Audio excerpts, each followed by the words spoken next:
dawno nie było, tak teraz mamy kilka piosenek rockowych. Tu mi zaplusowała, muszę przyznać. Jakbym, wiecie, cofnął się trochę o 20 lat i włączył Vive albo MTV. I taki wysoki też fajnie, z operowym zaśpiewem. Pewnego rodzaju perwersja, element stosunku, sami wiecie jakiego. Nie oceniałbym tej piosenki jednoznacznie, kategorycznie negatywnie.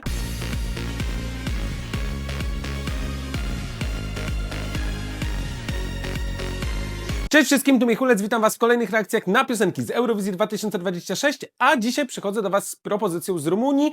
Tak, wiem, trochę już zaległą, ale w kontekście ostatnich kontrowersji myślę, że to dobra okazja, by sobie przypomnieć ten utwór i trochę więcej porozmawiać właśnie w szerszym kontekście o tej piosence. Aleksandra Kapitanescu wygrała preselekcje rumuńskie z utworem Choke Me. Co istotne, Rumunia powraca na Eurowizję po 2 latach przerwy i też jest to owiane pewnego rodzaju kontrowersjami, bo podczas rumuńskich preselekcji mogliśmy zobaczyć reklamy pewnej marki, która sponsoruje także Eurowizję i pochodzi z pewnego kraju na literę I. Więc ludziom łączą się pewne kropki i wychodzi na to, że dzięki tym środkom Rumunia jest w stanie wrócić na Eurowizję. Czy rzeczywiście tak jest?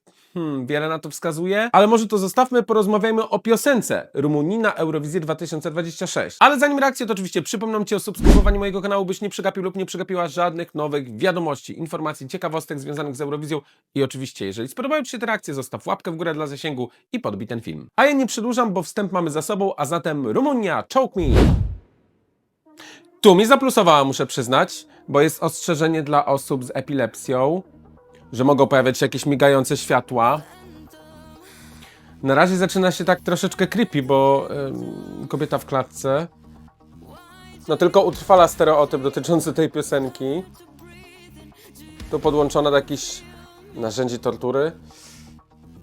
No ale jest rockowo, wiecie o co chodzi, jest ten pazur.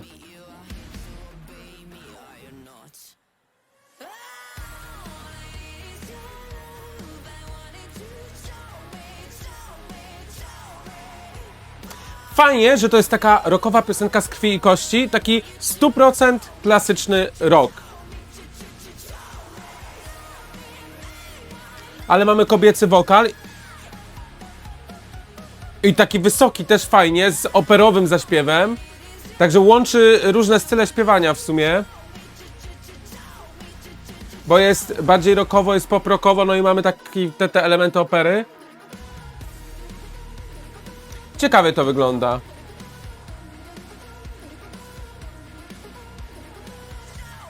To Choke Me, które no jest kontrowersyjne, ale jednak zapada w pamięć. Ojej, a tutaj trochę taka muzyka lat 2000, pierwsza dekada lat 2000 i w zasadzie początek tej dekady. O, wyzwoliła się. No i zobaczymy co dalej.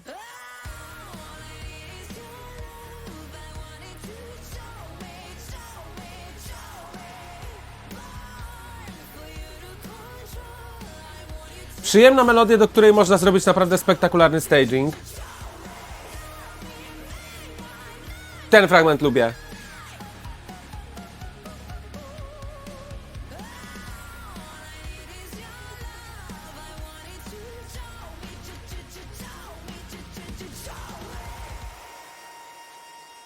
Okej, mamy bridge.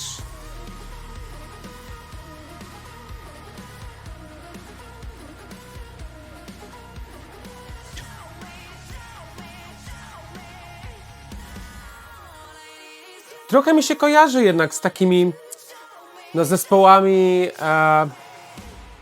trochę Erasmus, jakiś taki mam vibe. Wiecie, lata 2000, ten teledysk, ta muzyka. Jakbym, wiecie, cofnął się trochę o 20 lat i włączył Vive albo MTV. Ale to nie jest jakby muzycznie jakoś super outdated, po prostu takie skojarzenia mam.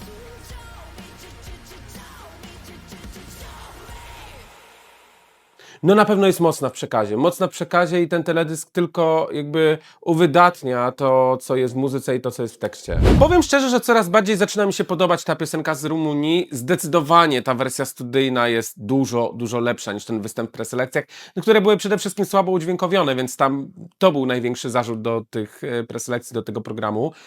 Ta wersja studyjna zupełnie inaczej brzmi i jest mi gdzieś tam bliższa niż to, co usłyszałem w preselekcjach, dlatego też oceniałem właśnie wersję studyjną. Uważam, że to jest kawałek, którego nie ma w tym roku na Eurowizji, nie ma drugiej takiej piosenki, bo ktoś powie, że hola hola, przecież w tym roku jak dawno nie było, tak teraz mamy kilka piosenek rockowych, ale te piosenki rockowe są bardzo różne, to znaczy mamy Lawinę, która tak naprawdę jest metalem, metalową piosenką, z drugiej strony mamy Norwegię, ale tam bardziej bym powiedział, że to jest taki alternatywny rock, taki trochę glam rock, więc to zupełnie inny vibe. Tutaj mamy tego klasycznego rocka, może trochę pop rock, trochę rock operę, więc też jest taka mieszanina gatunków, a z drugiej strony brzmi to właśnie bardzo tak kojarząco się z muzyką właśnie sprzed 20 lat i to w porównaniu na przykład do, no nie wiem, Vanilli Ninja to nie jest zarzut, bo to nie jest tak, że jakby ona utknęła w jakiejś epoce i nie jest w stanie nic nowego zaprezentować, tylko bardziej chodzi o to, że ja tutaj czuję granie na nostalgii trochę tymi brzmieniami. Natomiast krytycy tej piosenki, przede wszystkim z Wielkiej Brytanii, będą interpretować ten tekst bardzo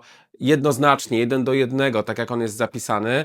No i faktycznie, jeżeli tak się o tym pomyśli, to można powiedzieć, że tym występem, tym stagingiem, tą muzyką, która zapada w pamięć, normalizuje się pewnego rodzaju problem. Mowa tutaj oczywiście o tytule, o zjawisku z tytułu, czyli choke me, duszenie, podduszanie, jako pewnego rodzaju perwersja, element stosunku, sami wiecie jakiego. Szczerze mówiąc, wydaje mi się, że trochę jest to nadinterpretacja tekstu. Sama wokalistka stwierdziła, że nie chodzi jej w tej piosence o takie fizyczne duszenie, tylko bardziej duszenie się, o jakby bycie w klatce, mentalnie nieumiejętność radzenia sobie z pewnego rodzaju wyzwaniami, problemami i w pewnym momencie przełamanie się do tego, by jednak się uwolnić od tego, uniezależnić.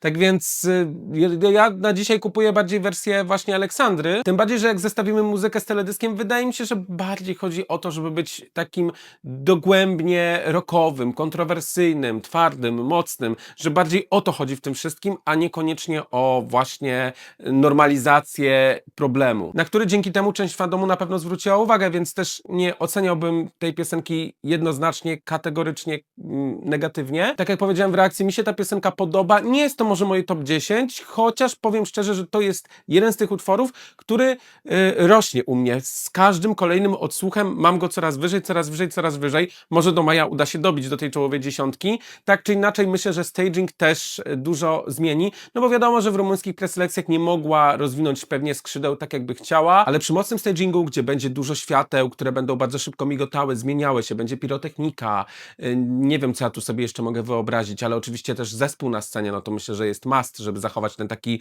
true rockowy charakter, ale może też jakieś inne elementy, jakieś stroje, jakieś takie, nie wiem, właśnie ta klatka, no zrobić coś, co rzeczywiście wywoła jakąś emocję i sprawi, że zapamiętamy ten występ na trochę dłużej niż jedną piosenkę. Jeżeli tak będzie, myślę, że Rumunia spokojnie ma szansę na dobry wynik w finale Eurowizji, bo jeżeli będzie staging mocny, to finał na pewno będzie. No jeżeli nie, to tutaj może być znak zapytania, bo pamiętajmy, że właśnie w tym półfinale jest trochę inna, ale jednak rockowa propozycja. A jak Tobie podoba się piosenka z Rumunii na Eurowizji 2026? Daj znać w komentarzu, oceń ten utwór od 0 do 10 punktów i koniecznie, jeżeli spodobały Ci się te reakcje, to zostaw łapkę w górę, podbicie tego filmu i subskrypcję kanału, bo zbliżamy się do 30 000. A zatem widzimy się już niebawem w kolejnych reakcjach, tak więc do zobaczenia, trzymajcie się, cześć!